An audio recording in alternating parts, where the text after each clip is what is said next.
கரெக்டாக ஃபேன்ஸுக்கு வணக்கம். ஸோ ஐபிஎல் போட்டி தற்காலிகமாக ரத்து செய்யப்பட்டதுன்னு சொல்லியாகணும்.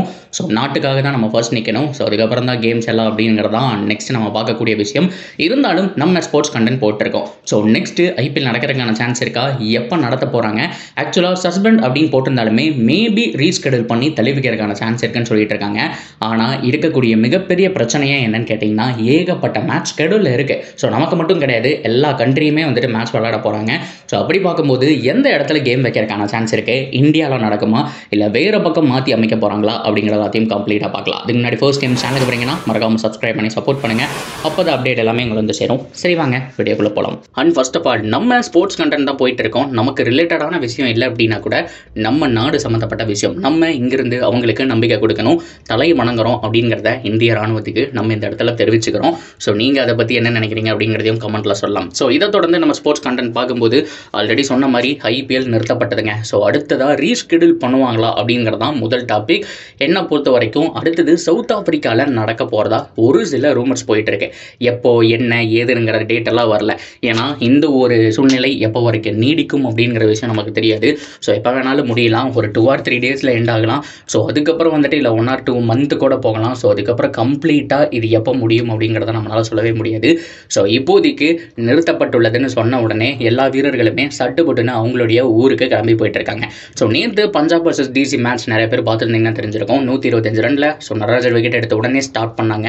ஸோ அந்த இடத்துல ஆக்சுவலாக என்ன ஆச்சு அப்படின்னு கேட்டிங்கன்னா, பதட்டம் நிலவையினால பிரீத்தி சிந்தா எல்லாருமே வெளியில் கிளம்புங்க அப்படிங்கிற மாதிரி சொன்னாங்க.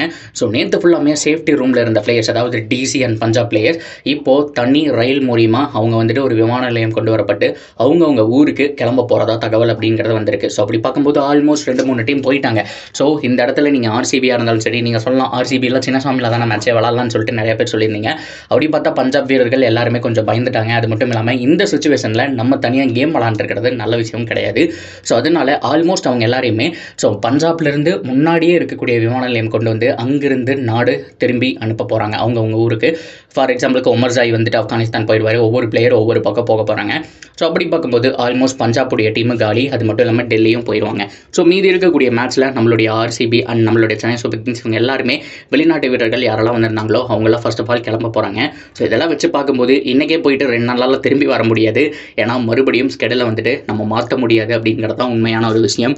அண்ட் இந்த ஐபிஎல் போட்டி நடக்குமானுங்கிறதே ஒரு டவுட்டு தான் நிறைய பேர் சொல்லிட்டு இருந்தாங்க. ரீஸ்கெடியூல் பண்ணுறதுனால என்ன பிரச்சனைனா, இப்போ சிஎஸ்கேவில் எலிமினேட் ஆன டீம், அந்த டீம் வந்து ஜஸ்ட் ஒரு 2 டீம் ரெண்டு மேட்ச் தான் விளாடணும். அதே மாதிரி எஸ்ஆர்எச் ஆல்மோஸ்ட் அவங்களும் எலிமினேட், அவங்க ஒரு 2-3 மேட்ச் தான் விளாடணும். ஸோ எப்படியோ தோக்க போகிறோன்னு தெரிஞ்சும் ஆக்சுவலாக விளாட்றக்கு அவங்க வந்து தான் ஆகணுங்கிறது ஒரு பக்கமே இருந்தாலும் இவங்களை எல்லாரையுமே ரீஸ்கெடியூல் பண்ணி மறுபடியும் கூப்பிட்டு வர்றது ரொம்ப கஷ்டமான விஷயம். அது மட்டும் இல்லாமல் 2 மேட்சுக்காக மறுபடியும் சென்னை சூப்பர் கிங்ஸ், அது மட்டும் இல்லாமல் எஸ்ஆர்எச் இந்த மாதிரி டீம்ஸ் எல்லாம் ரிட்டன் வருவாங்களாங்கிறது ஒரு டவுட்டு. போன கோவிட் டைமில் இந்த மாதிரி ஒன்று நடந்தது. கோவிட் வந்ததுக்கப்புறம் ஒரு 3 மாதம் கழிச்சு வந்துட்டு நடத்தினாங்க. ஆனால் அப்போது இந்த மாதிரி ஃபியூ கேம்ஸ் வந்துட்டு லெஃப்ட் கிடையாதுங்க. ஸோ நிறைய மேட்சஸ் கிட்டத்தட்ட 40 மேட்சஸ்க்கு மேலே நிறைய இருந்தது. ஸோ அதுக்கப்புறம் தான் நம்ம துபாய்ன்னு நினைக்கிறேன். ஸோ அங்கே மாற்றி வச்சாங்க. அங்கே நம்மளால் வந்துட்டு வின் பண்ண கூட முடிஞ்சது அப்படிங்கிறதையும் நம்ம சொல்லியாகணும். CSK title அடிச்சிருப்பாங்க. அப்போது நிறைய மேட்சஸ் இருந்ததுங்க. ஆனால் இப்போ எல்லாமே ஃபியூ மேட்சஸ் தான் இருக்குது. இதுக்காக மறுபடியும் கூப்பிட்டு வரணுங்கிறது பெரிய விஷயம். இது போக இன்னொரு விஷயம் என்ன அப்படின்னு கேட்டிங்கன்னா, மேட்சஸ் அடுத்தது வரிசையாக எல்லா டீமுக்குமே மேட்சஸ் இருக்குது. என்னென்ன சீரீஸ் வருது அப்படிங்கிறத நான் சொல்லிடுறேன். So first India tour of England June 20 போகிறாங்க. ஆகஸ்ட் 4 வரைக்கும் இருக்குது. ஸோ இதுக்கு நடுவில் வெஸ்ட் இண்டீஸ் அயர்லாந்து டூர் இருக்குது. அண்ட் நியூசிலாந்து ஜிம்பாப்வே டூர் இருக்குது. அது வந்து ஜூலையில் ஆரம்பிச்சு ஆகஸ்ட் வரைக்கும் நடக்க போகுது. Australia South Africa test white ball series ஒன்று இருக்குது. And England South Africa test அப்படிங்கிறது இருக்குது. ஸோ அதுக்கப்புறம் ஏசியா கப்பே இந்த தடவை நடக்குமானுங்கிறது ஒரு டவுட் தான். இவ்வளோ பிரச்சனைக்கு நடுவில் பாகிஸ்தானில் மறுபடியும் வந்து ஏசியா கப் விளையாட போகிறது கிடையாது. அண்ட் வெஸ்ட் இண்டீஸ் இந்தியாவோட டூர் அக்டோபரில் இருக்குது. இப்படி பார்க்கும்போது எல்லா மந்த்து எல்லா டீமுக்குமே ஹவுஸ்ஃபுல்லாக டோர்னமெண்ட் நடந்துட்டு இருக்கும்போது, இந்த மாதிரி நமக்கு சுச்சுவேஷனும் போயிட்டு இருக்கும்போது அந்த இடத்துல ரீஸ்கெடியூல் பண்ணி பெண்டிங் இருக்கக்கூடிய மேட்சஸ் வைக்கிறது ரொம்ப கஷ்டம். இது அப்படியே சவுத் ஆஃப்ரிக்காவுக்கு மாற்றப்படலாம்ங்கிற ரூமர்ஸ் போகுது.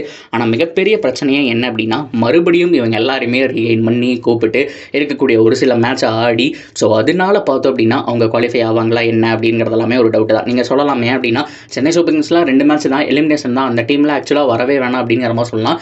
சிஎஸ்கே எஸ்ஆர்எஸ் இவங்கெல்லாம் அவங்களாம் வர வேண்டாம்னு சொன்னால் கூட அவங்களுக்கு ஆப்போசிட்டாக இருக்கக்கூடிய ஜிடி அந்த மேட்சை வின் பண்ணதாவே நீங்கள் வச்சுக்கிட்டாலும் அந்த மேட்சை தோத்தா கீழே வந்துடுவாங்க. அந்த சமயத்தில் பிளே ஆஃபுக்கு வேறு டீம் குவாலிஃபை ஆகலாம்.